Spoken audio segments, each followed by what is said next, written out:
Welcome to the High Adventure Scouting Podcast. This is the source for all things high adventure for scouts, scouters, and anyone else interested in promoting high adventure trips for our youth. You can find all kinds of great high adventure options for your scouts at highadventurescouting.com. We are constantly updating the list of cool trips, and we want your input on your best trip.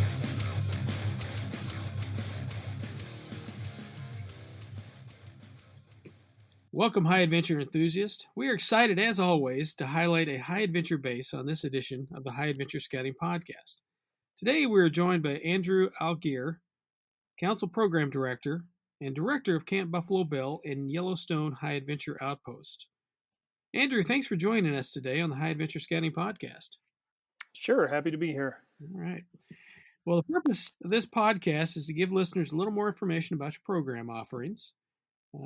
Sure, many outside the regional area don't know much about your programs.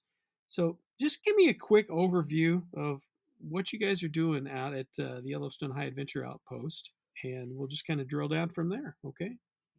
All right. So Yellowstone High Adventure Outpost was developed in 2010. That was our first summer as that program. And it was really to take advantage of all the amazing high adventure opportunities we have. Our base, which is also shared with Camp Buffalo Bill, it's 8 miles east of the east entrance of Yellowstone National Park. So it's in the Shoshone National Forest, but we're really kind of out there. Small camp, but we have a really big backyard. We're permitted for almost 3 million acres throughout the greater Yellowstone area.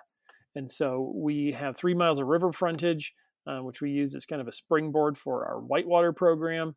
We do backpacking trips in the forest. We do them in Yellowstone. We do flatwater kayaking in Yellowstone in a couple of spots, rock climbing, a little bit of caving. So it's really a wide variety. We also have the ability to do some winter programming. That's a pretty custom process at this point, but we like to try to take advantage of everything that's around us. Well, that's great. You just kind of thrown out all kinds of different programs you guys are offering: whitewater, backpacking, rock climbing, caving. Now, let's drill down into that and just, I guess, start with the most popular option that you guys that crews and troops and so on will come up to your area for. All right.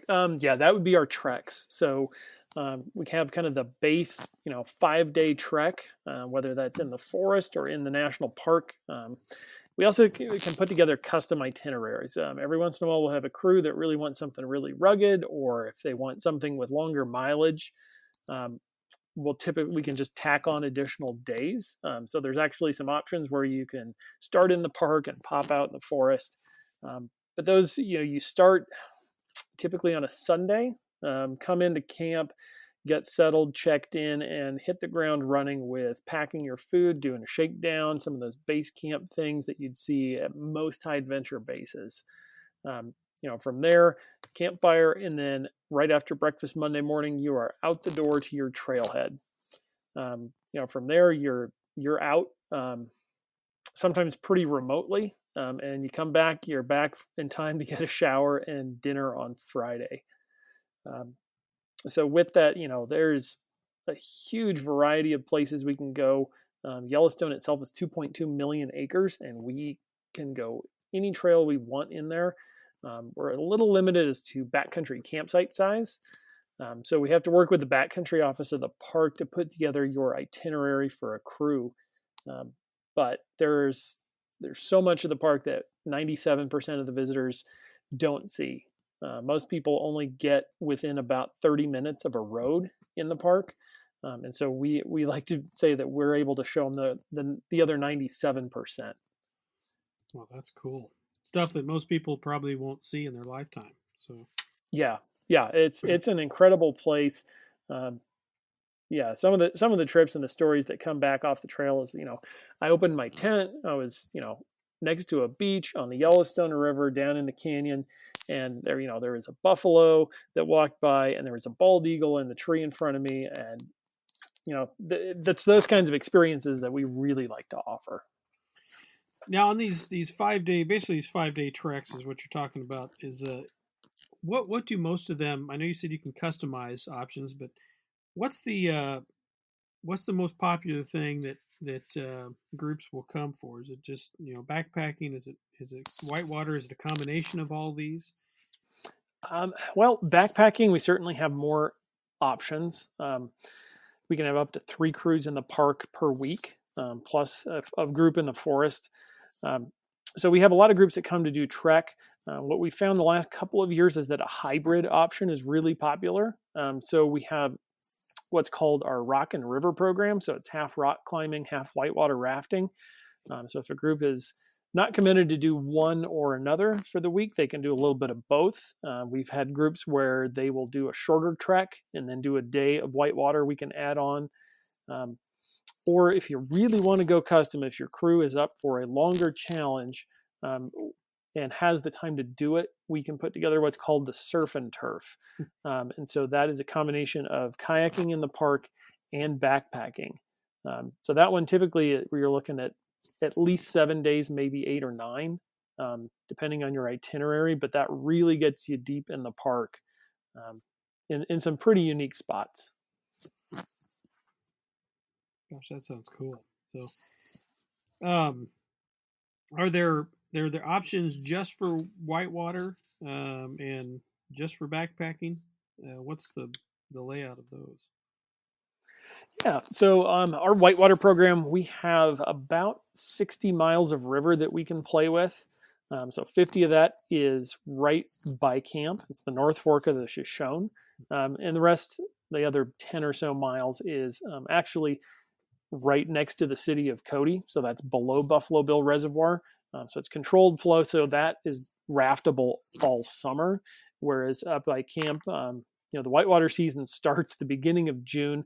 And we can run the full program through, usually it's the second week of July, about July 10th. After that, we start losing sections of river just because the snow melt is dropping off and the rocks start popping out. But whitewater is a program that's set up so that you can come in with almost no experience and leave fairly competent. We focus on teaching the skills to be able to do it yourself in all of our programs. So it's not just come have fun and play. It is come learn, understand, so that you can really do this on your own once you're done. Right, right. And on the let's say they took the whitewater option, are they camping out in the wilderness? Or are they coming back to base camp, or what's the layout of Yeah. most of So these for programs? most of whitewater, you're going to spend most of your nights back at our base camp. Um, we have worked on putting an overnight component in. So one of those nights on the river, there's a campsite that you can access both from the road and from the river, which is kind of a nice check-in point. So for our full program, we really like to use that option where you get kind of a solid 2 days with a night out on the river. So you get that full river experience. Right.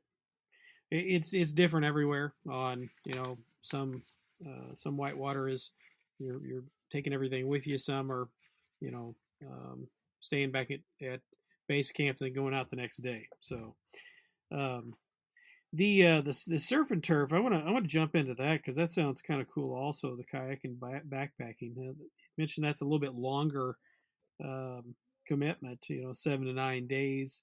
You're out there quite a while. What's what's the typical? Is it half and half, or as far as kayaking and backpacking, or how does that usually work out?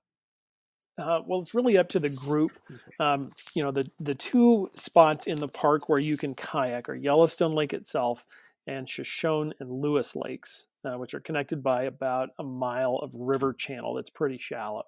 Um, the hitch on those is that it's pretty remote.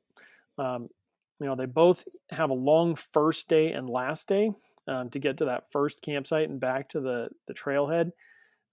So typically, you're looking at about uh, a minimum of 3 nights of um, surf on that.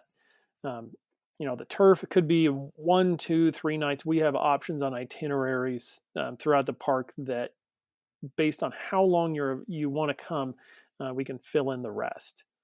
Right. But yeah, there's a little bit of a minimum of at least 3 nights kayaking, 4 or more if you really want to get deep, especially on Yellowstone Lake. It takes about 3 days of paddling to get to the far end of the lake.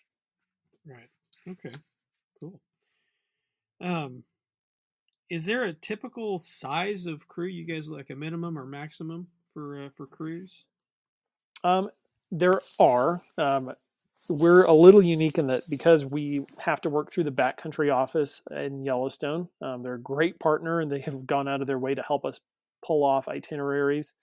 Um, we're limited by backcountry campsite maximums. So, like a Philmont cruise, typically you're looking at 11 people. Um, we send out 2 staff members with each crew, and unfortunately, that counts against the maximum. So, with some of our itineraries in the park, we can have 9 participants. That's youth and adults. Um, there are other spots in the park, like Lewis and Shoshone Lake, where the backcountry campsites are a maximum of 8 people. So we're looking at a crew of 6. So typically we're looking at least 4 people to a crew, and it could go up to 9. For rock climbing, we're looking at 10 people. For whitewater, because it's way more front country, we can do 12 at a time. So that's 12 people in a boat. We can do up to 4 boats. So we can hold a maximum of 24 people in that program at a time. Okay. Now let's say you had a smaller group, come in, a couple people. Are you able to kind of put those provisional campers into a bigger group and or two with the other groups, combine them together? How do you guys work that out if that happens? Yeah. So it started out as just the high adventure wing of our summer camp. And so that was almost entirely provisional. So it's really typical to have a crew, not as much on the backpacking, but in our other programs where you'll have 2 or 3 scouts from this troop and 2 or 3 scouts from another troop, and we put them together. So, but yeah, typically provisional groups are no problem. Awesome. All right. We all know the major high adventure bases around the country, and they offer some awesome programs. Have you been searching for a cool alternative from your typical high adventure trip? As a scout leader, I want to give our scouts some great alternatives. You need to check out highadventurescouting.com. You'll find information on over 30 different council high adventure bases in 24 states. Maybe you're looking for a do-it-yourself option and need some ideas. Maybe you've taken a great trip and you want to share your good fortune with your fellow scouts and scouters. Just send us the details and we'll publish your trip. Whatever your interest, highadventurescouting.com is the one-stop shop for all things high adventure. That's highadventurescouting.com. This is kind of housed at Camp Buffalo Bill. So, are there groups, troops and cruiser troops coming to your location with younger scouts taking traditional program and then older scouts going on the high adventure program? Yes, and that was a lot of the intent behind that design was that we could have a full troop come to camp. So everything from your first year camper program all the way through some pretty difficult and challenging high adventure. We like to try to make sure we have something for everybody in the scouting family. Well, that's good. Not all high adventure bases have that, just because they don't have the opportunity or it's separate from their regular operations. So, um, as far as I ask all the time um, uh, where the scouts and scouters come from and geographically, and on top of that, you guys are a little bit further out. How do groups get to your location? I mean, do they fly? Do they drive? So I guess it's a two-part Yeah, question. yeah, it's a great question. Because we're next to Yellowstone, we are a destination camp. We have scouts come from all over the country. We get frequently international groups that will come to us. So there's a variety of ways to get to us. A lot of groups will drive if it's within a day or two. So that's certainly an option. There are groups that choose to fly. On our website, we have some visitor resources on a page that will give you, here's all of the airports within 8 hours, with links. So it helps you plan your trip out a little bit. So some groups will go to a major airport like Salt Lake or Denver, and then they'll rent a vehicle and drive in. In fact, we have some groups that will choose the option of flying straight into Yellowstone Regional Airport in Cody, which is 50 minutes away. And we're able to do some shuttle service with that. Kind of the third group, and we see this there, especially in large, dense scouting areas like Texas.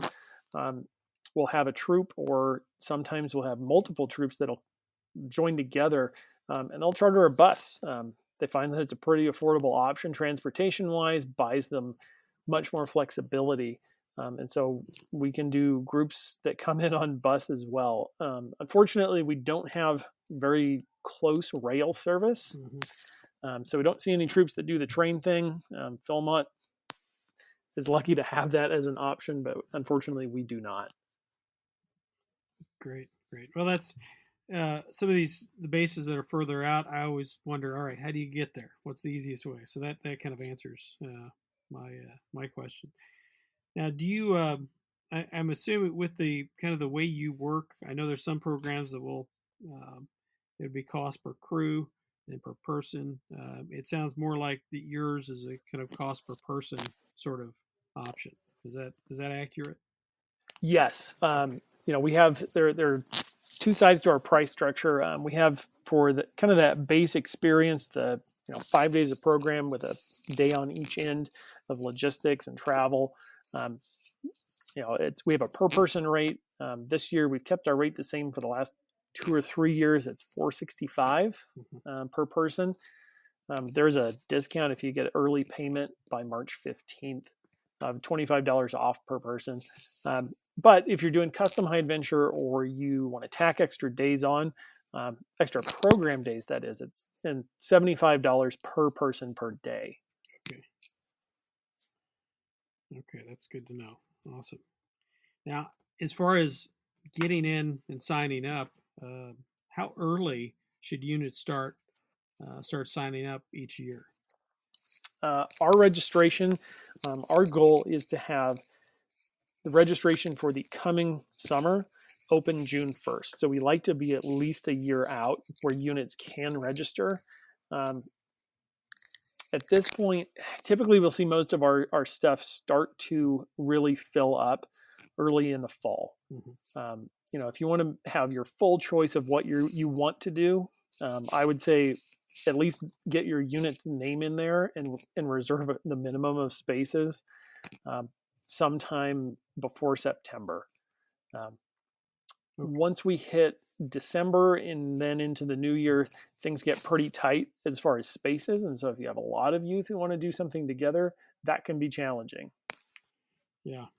Well, especially with high adventure trips, you have to really plan far ahead. In our troop, we look 2 or 3 years ahead. All right, what are we going to do? How are we going to do it? Who's going to want to go? And it's so you really have to think of those things well ahead of time. So yeah, so we're used to that.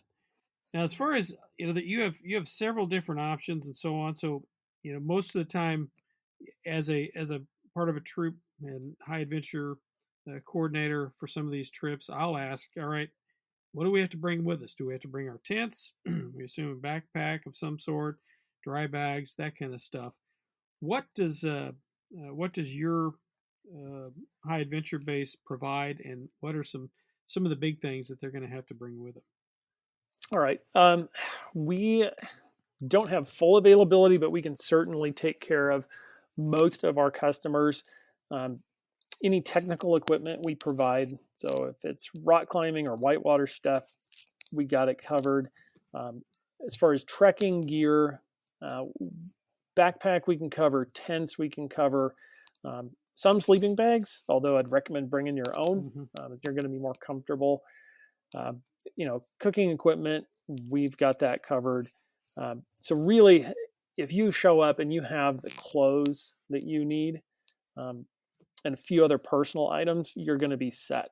We do have a lot of units where through the course of their shakedown hikes and everything, they have a gear set or a gear kit that they're really comfortable with, that they want to use, and that's totally fine.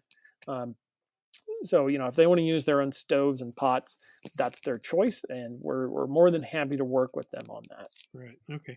Yeah. The tent and some of the cooking equipment. That's usually the questions that I will have, as my experience, and that just allows troops to plan and crews to plan. All right, what do we need to have, and what can we count on being there at the camp? So.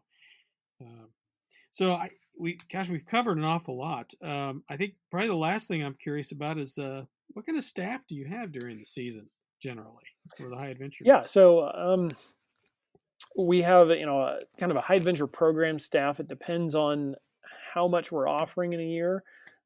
Typically, we look at 5 crews at a time, so we're looking at a staff of 10 to 12 program folks plus a handful of logistics staff. So people to help drive you to your trailhead, pack your food, and take care of a lot of other odds and ends.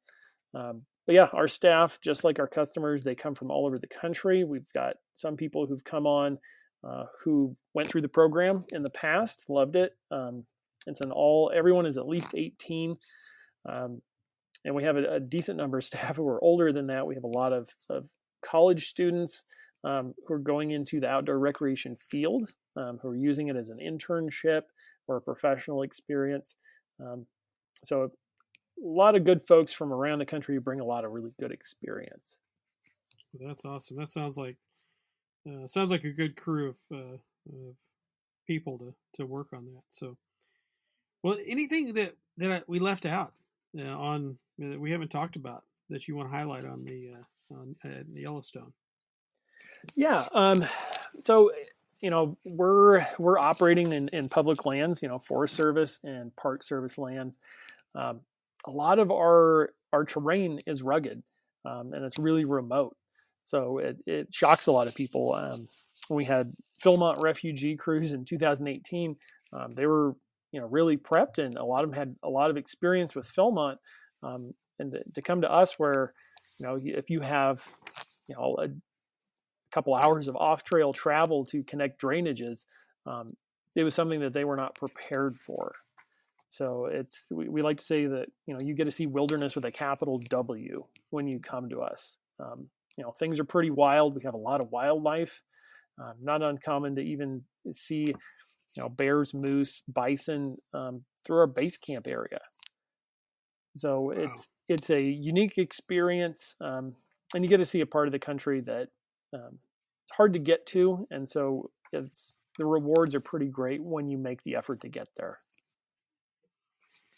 Well, sounds like a cool option, and I've always wanted to spend time up in that part of the country. I've been to different places up there, but not out in the wilderness like this, and I'm going to have to make some time before I get too old to do that. So, Well, Andrew, I want to thank you for joining us today on the High Adventure Scouting Podcast. You're welcome. Thanks for having us. No problem. Now, I want to thank Andrew Allgeier from the Yellowstone High Adventure Outpost for joining us today. You can get more information on their programs at campbuffalobill.com. That's campbuffalobill.com. Thanks for joining us today, and remember to tell your friends about this podcast. You can find us online at highadventurescouting.com, on Facebook or Instagram. If you have any questions or ideas for future podcasts, just email us at info@highadventurescouting.com. This podcast and website are independent and not affiliated with any youth organization. Happy high adventure! This has been a production of High Adventure Resources.